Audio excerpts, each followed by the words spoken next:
എല്ലാവർക്കും നമസ്കാരം. എല്ലാവരും കാത്തിരിക്കുന്നത് നിങ്ങളുടെ സച്ചിയുടെ രേവതിയും ഇന്നത്തെ കഥയിലേക്ക് എവർക്കും സ്വാഗതം. എല്ലാവർക്കും നല്ലൊരു ദിവസം ആശംസിച്ചുകൊണ്ട് നമുക്ക് ഇന്നത്തെ കഥയിലേക്ക് പോകാം. അങ്ങനെ രണ്ടുപേരും തമ്മിൽ പോരുകോഴികളെ പോലെ ദേഷ്യപ്പെട്ടുകൊണ്ടിരിക്കുകയാണ്, അല്ലെങ്കിൽ വഴക്കൂടിക്കൊണ്ടിരിക്കുകയാണ് നമ്മുടെ സച്ചിയും അതുപോലെ തന്നെ സുധിയും കൂടി. സുധി വന്നിട്ട് സച്ചിയുടെ കോളക്കിന് കയറി പിടിച്ചതാട്ടോ. അവസാനം വീട്ടുകാരെല്ലാവരും കൂടി അങ്ങോട്ടും ഇങ്ങോട്ടും പിടിച്ചു മാറ്റാൻ കേട്ടോ. വർഷയും ശ്രീകാന്തും എല്ലാവരും ഉണ്ട്. അപ്പോഴേക്ക് രവീന്ദ്രൻ ചോദിച്ചു, എന്താ സച്ചി, എന്താ ഇത്, എന്തിനാ നിങ്ങൾ ഇങ്ങനെയൊക്കെ ചെയ്യുന്നത് എന്നൊക്കെ ചോദിച്ചു കഴിഞ്ഞപ്പോഴേക്കും സച്ചി ചോദിച്ചു, ഞാൻ എന്താ ചെയ്തത് അച്ഛാ? ഇവൻ അതിൻ്റെ കെട്ടിയോള് എങ്ങോട്ടോ പോയി എന്നും പറഞ്ഞ് എൻ്റെ മെക്കിട്ട് കയറാനായിട്ട് വരുന്നത് എന്തിനാ എന്നൊക്കെ സച്ചി ഇങ്ങനെ ചോദിക്കുക. അപ്പോൾ ഇവൻ എന്നെ അപമാനിച്ചത് കൊണ്ടും ഇവൻ അത്രയും പ്രശ്നം ഉണ്ടാക്കിയത് കൊണ്ടല്ലേ അവൾ വീട് വിട്ട് പോയത്, അല്ലെങ്കിൽ അവൾ പോവായിരുന്നോ എന്നൊക്കെ ചോദിച്ചുകൊണ്ട് നമ്മുടെ സുധി സച്ചിക്ക് നേരെ കുറ്റം പറയുക. അപ്പോഴേക്കും നമ്മുടെ ചന്ദ്രമതി പറഞ്ഞു, കണ്ടോ ഇവൻ കാരണം എന്തൊക്കെയാണ് ഉണ്ടാകുന്നത്, ഇതൊക്കെ സംഭവിക്കുന്ന അറിയാവുന്നതുകൊണ്ടാണ് ഞാൻ പലതും മറച്ചു വെച്ചത്. ഇപ്പം കണ്ടില്ലേ ശ്രുതി എങ്ങോട്ടോ പോയി, എവിടെയാണെന്ന് അറിയത്തില്ല എന്നൊക്കെ പറഞ്ഞുകൊണ്ട് നമ്മുടെ ചന്ദ്രമതി എല്ലാം ചെയ്തിട്ട് ഒരു ഉളുപ്പില്ലാതെ ഇവൻ നിൽക്കുന്ന കണ്ടോ. ആഹാ, ഇതിപ്പോൾ നല്ല കഥയായി. അവൻ്റെ കെട്ടിയോട് കാണാൻ പോയി ഞാൻ എന്തിനാണ് സങ്കടപ്പെടണത്? എനിക്കെന്താ ആവശ്യം?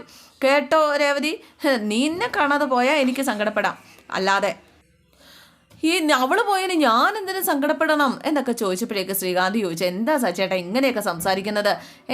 ആഹാ, അപ്പം ഞാൻ ചെയ്തത് തെറ്റെന്നാണോ നിങ്ങളും പറയുന്നത്?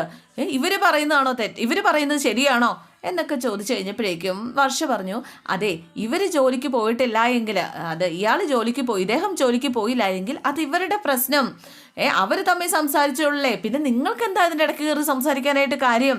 നിങ്ങൾക്ക് നിങ്ങളുടെ കാര്യം നോക്കിയാൽ പോരെ. ഒരിക്കലും നിങ്ങൾക്ക് സെൻസോടെ സംസാരിക്കാനായിട്ട് അറിയത്തില്ല. ഇന്ന് നിങ്ങൾ എത്രത്തോളം അധികമായിട്ട് സംസാരിച്ചു, അധിക പ്രസംഗമല്ലേ നിങ്ങൾ പറഞ്ഞത് എന്നൊക്കെ നമ്മുടെ വർഷ സച്ചിയോട് ചോദിക്കുകയാണ്. അപ്പോഴേക്കും സച്ചി കൈ വളർത്തി രവീന്ദ്രനോട്, ഇത് എന്താ വെച്ചാൽ ഇതിപ്പം ഞാനായ കുറ്റക്കാരൻ.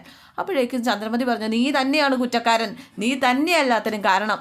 അപ്പോഴേക്കും വർഷയും പറഞ്ഞു, കറക്റ്റ്, എല്ലാവരുടെ മുന്നിലും വെച്ചിട്ട് ഇത്രയും ഇൻസൾട്ട് ചെയ്ത് ആരെയും സംസാരിക്കാൻ പാടില്ല, അത് തന്നെയാണ് തെറ്റ്. അപ്പോഴേക്കും സച്ചി ചോദിച്ചു, അയ്യോ ഓട്ടക്കാര നിന്റെ കെട്ടിയോളോട് മിണ്ടാതിരിക്കണം പറഞ്ഞോണം, നിന്റെ കെട്ടിയോളോട് വായിട്ട് അലക്കരുതെന്ന് പറഞ്ഞോണം.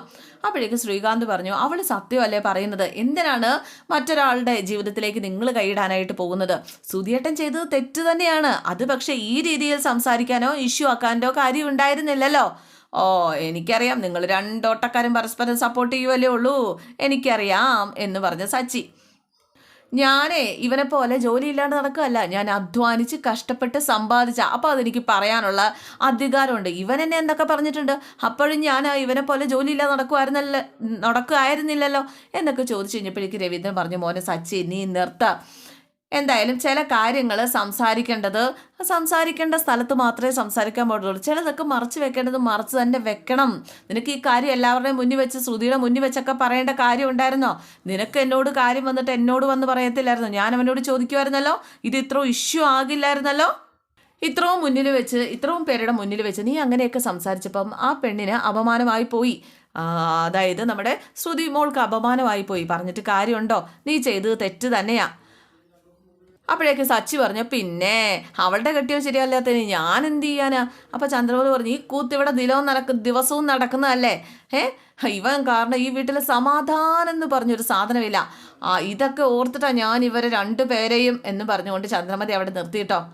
എന്താ രണ്ടുപേരെയും എന്താ എന്ന് സച്ചി ചോദിച്ചു കഴിഞ്ഞപ്പോഴേക്കും, നീ ചെയ്തതാ തെറ്റ്, നീ കാരണമോ നിന്റെ ഭാര്യ കാരണമോ ഈ കുടുംബത്തിൽ ആർക്കും ഒരു സമാധാനവും ഇല്ല.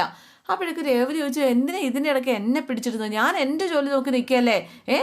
അദ്ദേഹം എല്ലാവരുടെയും മുന്നിൽ വെച്ച് പറഞ്ഞത് തെറ്റ് തന്നെയാണ്, പക്ഷേ അദ്ദേഹം ചോദിച്ചതൊന്നും ഒരിക്കലും തെറ്റല്ല. എല്ലാവരുടെയും മുന്നിൽ വെച്ച് പറഞ്ഞത് തെറ്റാണ്, പക്ഷേ അദ്ദേഹത്തിൻ്റെ ചോദ്യങ്ങളിൽ ഒന്നുപോലും തെറ്റില്ല എന്ന് പറഞ്ഞുകൊണ്ട് രേവതി സപ്പോർട്ട് ചെയ്യുകയാണ്. ഒരാഴ്ച ഇദ്ദേഹം ജോലിക്ക് പോകാതിരുന്നപ്പോഴേക്കും എന്തൊക്കെയാണ് ആ ശ്രുതിയുടെ ഭർത്താവും കൂടി എന്തൊക്കെയാണ് ചോദിച്ചത്? അപ്പോൾ പിന്നെ ഇദ്ദേഹം ചോദിച്ചതിനാണോ തെറ്റ്? മാത്രമല്ല ആ ഫിനാൻസർ വീട്ടിൽ വെച്ചിട്ട്, പലിശക്കാരൻ്റെ വീട്ടിൽ വെച്ചിട്ട് ശ്രുതി എല്ലാം കേട്ടു, എല്ലാം കണ്ടുകൊണ്ട് ഇവിടെ വന്ന് എല്ലാവരുടെയും മുന്നിൽ വെച്ചിട്ടല്ലേ സംസാരിച്ചത് ഇദ്ദേഹത്തിന് ജോലി ഇല്ല എന്നൊക്കെ. അന്നാരും ഇതുപോലൊന്നും സംസാരിച്ചില്ലല്ലോ എന്ന് രേവതി ചോദിച്ചു കഴിഞ്ഞപ്പോഴേക്ക് സച്ചി പറഞ്ഞു, അതാണ് പോയിന്റ് രേവതി, നീ വക്കീലാകേണ്ട ആളായിരുന്നു കേട്ടോ, എല്ലാവരും കേട്ടല്ലോ, നിങ്ങൾ പറ, ഇതിന് മറുപടി നിങ്ങൾ പറ എന്ന് സച്ചി ചോദിക്കുകയാണ്.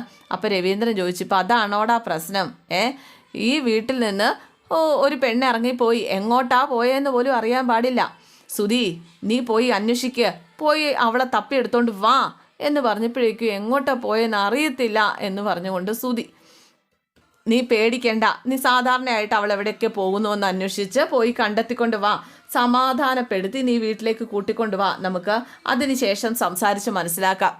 നീ ചെയ്ത തെറ്റിന് അവളോട് ക്ഷമയൊക്കെ പറഞ്ഞിട്ട് വേണം നീ കൂട്ടിക്കൊണ്ട് വരാനായിട്ട്. അപ്പോഴേക്കും നമ്മുടെ ചന്ദ്രമതി പറഞ്ഞു, അവളുടെ അച്ഛൻ ഇതൊക്കെ അറിഞ്ഞു കഴിഞ്ഞിട്ടുണ്ടെങ്കിൽ പിന്നെ എന്തായിരിക്കും വിചാരിക്കുക. നീ ഒരു കാര്യം ചെയ്യുക, നീ ശ്രുതി എങ്ങനെയെങ്കിലും തേടി പിടിച്ച് ക്ഷമയും പറഞ്ഞ് കൂട്ടിക്കൊണ്ട് വാ. അപ്പോഴേക്കും നമ്മുടെ സച്ചിയും പറഞ്ഞു, ശരിയാ, ഇത് തന്നെയാണ് യഥാർത്ഥ വഴി, പോയി അവളുടെ കാലെ പിടിച്ച് കൂട്ടിക്കൊണ്ട് വാ.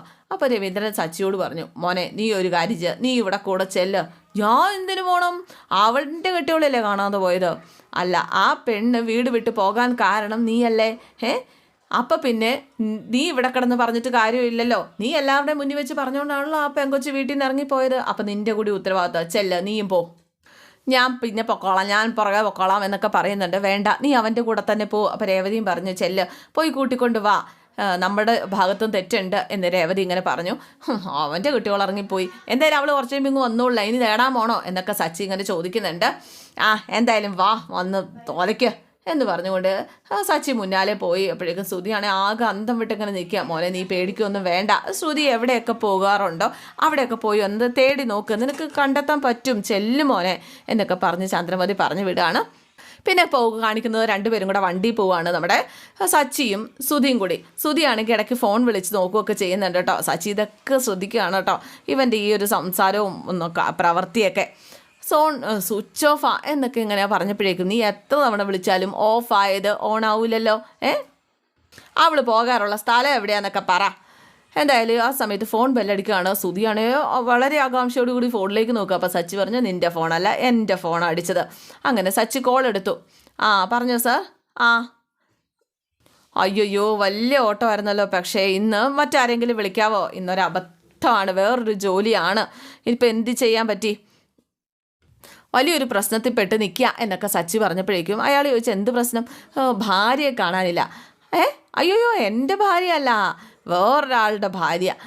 അതിനെ അന്വേഷിക്കാൻ വേണ്ടി പോയതാ, പറഞ്ഞിട്ട് കാര്യമില്ലല്ലോ, എൻ്റെ അച്ഛൻ പറഞ്ഞു വിട്ടതാണ്, അതുകൊണ്ട് പോകാതിരിക്കാൻ പറ്റത്തില്ല. ആ ഒരു ഓട്ടോ വരുന്നെങ്കിൽ നല്ല കാശ് കിട്ടിയേനെ, ഈ ഓട്ടത്തിന് വലിയ കാശൊന്നും കിട്ടത്തില്ല. എന്തായാലും വേറെ ഏതെങ്കിലും വണ്ടി വിളിക്കും സാറേ, ഇപ്പോൾ പിന്നെ വിളിക്കാം കേട്ടോ എന്നൊക്കെ പറഞ്ഞിട്ട് കോള് കട്ട് ചെയ്തു കേട്ടോ.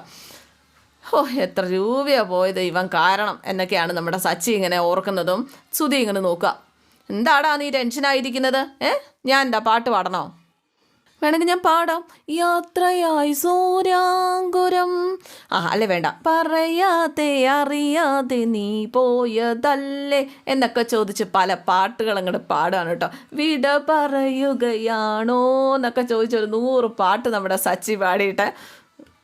സച്ചിയുടെ പാട്ട് കേട്ടിട്ട് ശ്രുതി ചോദിച്ചൊന്നും മിണ്ടാതിരിക്കാവോ? ഇത്രയൊക്കെ ഒപ്പിച്ച് വെച്ചിട്ട് നീ എന്നെ ദേഷ്യം പിടിപ്പിക്കാൻ നോക്കുന്നത് എന്തിനാ? എൻ്റെ സമാധാനം നീ കളയല്ലേ? നീ കാരണമല്ലേ ശ്രുതി എവിടെയാണെന്ന് പോലും അറിയത്തില്ലാത്തതാ. ഫസ്റ്റ് നീ രാവിലെ വെട്ടും പൂട്ടൊക്കെ എടുത്ത് പോവും പാർക്കിൽ, എന്നിട്ട് പോയി കിടന്നും ഉറങ്ങിയും തിന്നും, എന്നിട്ട് അവസാനം ഇപ്പം കുറ്റം മൊത്തം എൻ്റെ തലയിലോ എന്ന് സച്ചി ഇങ്ങനെ ചോദിക്കുക. എടാ, ജോലിക്ക് പോയില്ലെങ്കിലും ഭാര്യമാരത് സഹിക്കും, പക്ഷെ ജോലിക്ക് പോവാന്നും പറഞ്ഞ് നീ കാട്ടിക്കൂട്ടിയ കുറേ കാര്യങ്ങളുണ്ടല്ലോ, അതെന്തായാലും ഒരു ഭാര്യയെ സഹിക്കത്തില്ല, മനസ്സിലായോ എന്നൊക്കെ സച്ചി ഇങ്ങനെ ചോദിക്കുകയാണ്. ശ്രുതിയാണെങ്കിൽ ആകെ ടെൻഷനില്ല. നീ വീണ്ടും ശ്രുതി ഫോൺ എടുത്ത് ആരെയൊക്കെയോ വിളിക്കാൻ നോക്കുന്നുണ്ട്. നീ ഒരു കാര്യം ചെയ്യുക, നീ വീണ്ടും ആ പെണ്ണിനെ തന്നെ കെട്ടിയോളെ തന്നെ ശ്രുതിയെ തന്നെ വിളിച്ച് നോക്കാതെ നീ വേറെ ആരെങ്കിലും കൂട്ടുകാരെയോ ആരെങ്കിലുമൊക്കെ ഒന്ന് വിളിച്ച് നോക്ക്, എവിടെയെങ്കിലും എത്തിയൊന്ന് നോക്ക്, അന്വേഷിക്കുക എന്നൊക്കെ പറഞ്ഞ് അങ്ങനെ ശ്രുതി വേറെ ആരെയും വിളിക്കുക. അവസാനം നമ്മുടെ ശ്രുതി പാർലറിലേക്ക് വിളിച്ചു. പാർലറിൽ വന്നിട്ട് ശ്രുതി അങ്ങ് വന്നായിരുന്നോ എന്ന് ചോദിച്ചപ്പോഴേക്കും വന്നിരുന്നു. അന്നാ കൊടുത്തേ, ഒന്ന് ഫോൺ കൊടുക്കാവോ എന്ന് ചോദിച്ചു കഴിഞ്ഞപ്പോഴേക്കും ഇപ്പോഴിവിടെ ഇല്ല, 1 മണിക്കൂർ മുമ്പ് വന്നിരുന്നു, കളക്ഷൻ പൈസയൊക്കെ കളക്ഷൻ പൈസ എടുത്തുകൊണ്ട് പോയി എന്ന് കേട്ടത് നമ്മുടെ സച്ചി അവിടെ നിന്നിട്ട്, കളക്ഷൻ പൈസ അടിച്ചുകൊണ്ട് പോകുന്നത് നിൻ്റെ പരിപാടിയല്ലേ? അതിപ്പോൾ ആ പെണ്ണ് ചെയ്തത് എന്നൊക്കെ ഇങ്ങനെ ചോദിക്കുക. ശ്രുതി പറഞ്ഞു, ഒന്നും മിണ്ടാതിരിക്കാവോ, എന്നെ വട്ടുപിടിപ്പിക്കാതെ മിണ്ടാതിരിക്കുക. എന്തായാലും ഇന്നിപ്പോൾ പാർലറിലേക്ക് ഇല്ല എന്നാണ് പറഞ്ഞത്. മാത്രമല്ല ഏതോ ബസ്സുകാരെയൊക്കെ വിളിച്ചിട്ട്, ഏതോ ഒരു ബസ്സോ വണ്ടിയോ ഏതോ കൊണ്ട് വിളിച്ചിട്ട് ഒരു സ്ഥലത്തേക്ക് പോകുന്ന കാര്യം ഇങ്ങനെ പറഞ്ഞിരുന്നു എന്നിങ്ങനെ ചോദിച്ചു. അന്നേരത്തേനും ഏത് സ്ഥലമാണെന്ന് ഇവർക്ക് മനസ്സിലായിട്ട് ഏതോ സ്ഥലത്തേക്ക് പോകുന്ന കാര്യം പറഞ്ഞു.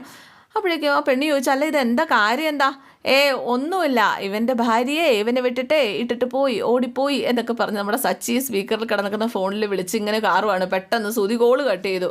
നീ ഒന്നും മിണ്ടാതിരിക്കുന്നുണ്ടോ എന്ന് ചോദിച്ചു സുധി യാചിക്കുകയാണ്. ഇനിയിപ്പോൾ എങ്ങോട്ടാ പോകണ്ടേ എന്ന് ചോദിച്ചു കഴിഞ്ഞപ്പോഴേക്കും സുധി പറഞ്ഞു, എനിക്കറിയാൻ പാടില്ല. നിനക്ക് എന്തെങ്കിലും അറിയാമായിരുന്നെങ്കിൽ പാർക്കിൽ പോയി കിടക്കുമായിരുന്നോ? ആ സമയത്ത് വീണ്ടും കോള് വരികയാണ് നമ്മുടെ സച്ചിക്ക്. വിളിക്കുന്നത് മറ്റാരുമല്ല, രേവതിയാണ്. എന്തായി കാര്യങ്ങളൊക്കെ? ശ്രുതിയെ കിട്ടിയോ? ഇല്ല, അന്വേഷിച്ചുകൊണ്ടിരിക്കുകയാണ്. പാർലറിൽ ചോദിച്ചായിരുന്നു. കളക്ഷൻ പൈസയൊക്കെ എടുത്തിട്ട് അവളെ ഒരു സ്ഥലത്തേക്ക് പോയി എന്ന് പറഞ്ഞ് സ്ഥലപ്പേര് പറയുക കേട്ടോ. അയ്യോ, അത് നമ്മുടെ ആദിയുടെ വീടല്ലേ എന്നൊക്കെ ചോദിച്ചു കഴിഞ്ഞപ്പോഴേക്കും അത് ആദിയുടെ വീട് നമ്മുടെ അച്ഛമ്മയുടെ വീടിൻ്റെ അടുത്തല്ലേ എന്ന് സച്ചി ഇങ്ങനെ ചോദിച്ചു കഴിഞ്ഞപ്പോഴേക്കും അല്ല, അത് അവരുടെ ബന്ധുക്കളുടെ വീടാണ്. ശരിക്കും ആദിയുടെയും അച്ഛമ്മയുടെയൊക്കെ വീട്, ആദിയുടെ അമ്മമ്മയുടെയൊക്കെ വീട്, ആദിയുടെയും മുത്തശ്ശിയുടെയും വീട് ഈ പറഞ്ഞ സ്ഥലത്താണല്ലോ. എന്നാ ഒരു കാര്യം ചെയ്യാം, നിങ്ങൾ ആ സ്ഥലത്തേക്ക് പോയി നോക്ക് എന്ന് രേവതി പറഞ്ഞു കഴിഞ്ഞപ്പോഴേക്കും അയ്യോ, അത്ര ദൂരം ഒന്നും പോകാൻ പറ്റില്ല, വേണമെങ്കിൽ ഞാൻ ഇവനെ ബസ്സേ കയറ്റി വിടാം. അപ്പോൾ രേവതി പറഞ്ഞു വേണ്ട, അതിൻ്റെ ഒന്നും ആവശ്യമില്ല, അച്ഛൻ പറഞ്ഞതല്ലേ നിങ്ങളോട് പോയി അന്വേഷിക്കാനായിട്ട്, പോയി കണ്ടുപിടിച്ച് അവളെ കണ്ടുപിടിച്ചോണ്ട് വാ, അല്ലെങ്കിൽ ഇനി അത് വലിയ പ്രശ്നമാവൂലേ. ഇതിപ്പോൾ വലിയ പണിയായല്ലോ, ഇവൻ്റെ ഭാര്യ കാണാതെ പോയതിന് ഞാൻ ടെൻഷൻ അടിച്ച് ഞാൻ എൻ്റെ പൊന്നെ എന്നൊക്കെ പറഞ്ഞ് സച്ചി. ഒരു കാര്യം ചെയ്യാം, എന്തായാലും ഡീസൽ അടിക്കാനുണ്ട്, നീ ആ കബോർഡിൽ കാശ് വെച്ചിട്ടുണ്ട്, ആ കാശ് എടുത്തുകൊണ്ട് നീയും കൂടെ പുറത്തേക്ക് ഇറങ്ങി നിൽക്ക്, നീയും വാ, നമുക്ക് അവിടെ പോയി അവരെ കണ്ടുപിടിച്ച് ആ സ്ഥലം അന്വേഷിച്ചിട്ട് പോകാം. അപ്പോൾ ഞാനിപ്പോൾ എങ്ങോട്ട് വരണം? എന്നിട്ട് സ്ഥലം പറഞ്ഞു കൊടുത്തു, അവിടെ വരാൻ പറഞ്ഞു. എന്തായാലും നമ്മുടെ ചന്ദ്രമതി സുധിയെ വിളിച്ച് കാര്യങ്ങൾ തിരക്കാണ്. അപ്പോഴേക്കും ഇങ്ങനൊരു സ്ഥലത്തേക്ക് പോയി എന്ന് കേട്ട് കഴിഞ്ഞപ്പോൾ അങ്ങോട്ട് പോകാമെന്നാണ് ഇയാൾ പറയുന്നത്, സച്ചി പറയുന്നതെന്ന് പറഞ്ഞു. എന്തായാലും അവൻ പറയുന്നത് ഇപ്പം അനുസരിക്കും, ഇപ്പം അവൻ്റെ കരുണ നമുക്ക് ആവശ്യമാണ്, ഇപ്പം അവൻ്റെ സഹായം കൂടിയേ തീരൂ, അതുകൊണ്ട് നീ ഇനിയിപ്പോൾ ഒന്നും മിണ്ടാനൊന്നും നിൽക്കണ്ട, പോയി അന്വേഷിച്ചിട്ട് വാ, നീ അല്ലാണ്ട് ഒറ്റയ്ക്ക് പോയി അന്വേഷിക്കലൊന്നും നടക്കില്ലല്ലോ എന്ന് പറഞ്ഞ് ചന്ദ്രമതി ഉപദേശിക്കുകയാണ്. എന്തായാലും രേവതി നിൽക്കുന്ന സ്ഥലം എത്തിക്കഴിഞ്ഞപ്പോഴേക്കും സച്ചി വണ്ടി നിർത്തി സുധി അങ്ങോട്ട് ഇറക്കിട്ടോ. സുധിയോടെ ഇറങ്ങാൻ പറഞ്ഞു. അങ്ങനെ സുധിയെ പുറകിൽ കയറ്റി, രേവതിയെ മുന്നിൽ കയറ്റി. അങ്ങനെ രേവതിയും സുധിയും സച്ചിയും കൂടെ നല്ല അടിച്ച് പൊളിച്ച് സംസാരിച്ച് പോവാണ്. സുധിക്കാണെങ്കിൽ അതൊക്കെ കണ്ടിട്ട് കലിയും വരുന്നുണ്ട്. ഇതേ സമയം ഉണ്ടല്ലോ നമ്മുടെ ശ്രുതിയുടെ സ്വന്തം വീട്ടിലെത്തിയിട്ടുണ്ട്. അപ്പോൾ ഈ രീതിയിലാണ് കഥ മുന്നോട്ട് പോകുന്നത്. എല്ലാവർക്കും ഇഷ്ടമായി എന്ന് വിചാരിക്കുന്നു. C okay, thank you.